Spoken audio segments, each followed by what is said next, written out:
Hi, I previously put up a video for from the very beginning series about the important note missing from many of the claimed full version reviews of the book.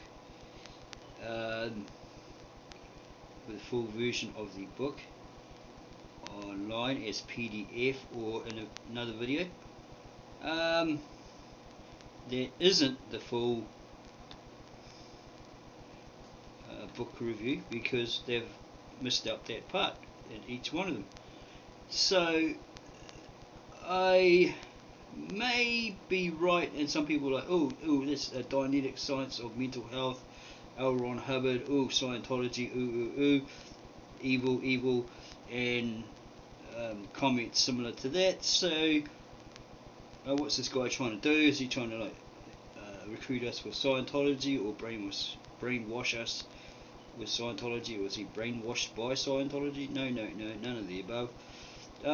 I spent about a year or so in that organisation, so I experienced it, so I have a little knowledge of what went on in there and what I'm talking about. So what I'm doing is I've made this short video. I've kept it short deliberately. Don't want it to be an hour long to get the point across. Okay, I found an alternative. I remember borrowing it from a former job, but I didn't photocopy it and take it back. I guess they suspected I'd taken it.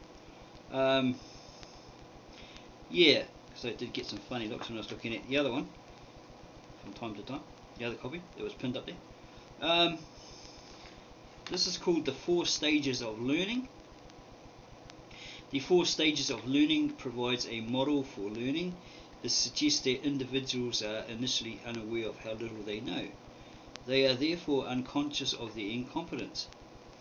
As they recognize their incompetence, they consciously acquire a skill, then consciously use that skill. Eventually, the skill can be done without consciously being thought through, and the individual is said to have unconscious competence.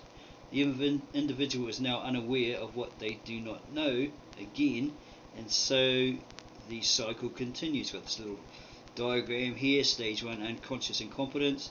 Stage 2, conscious incompetence. Stage 3, conscious competence. Stage 4, unconscious competence.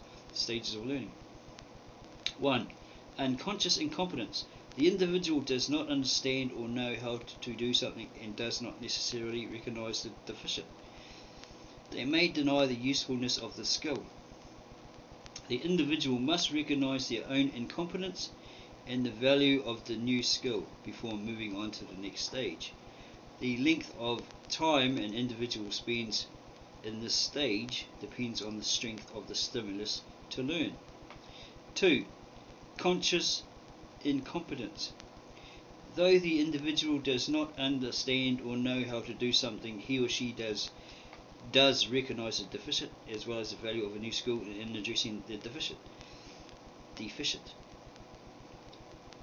D-E-F-I-C-I-T. The making of mistakes can be integral to the learning process at this stage. Conscious competence. This is number 3. Conscious competence. The individual understands or knows how to do something. However, demonstrating the skill or knowledge requires concentration. It may be broken down into steps, and there is heavy conscious involvement in executing the new skill. 4. Unconscious competence. The individual has had so much practice with a skill that it has become second nature and can be performed easily. As a result, the skill can be performed while executing another task.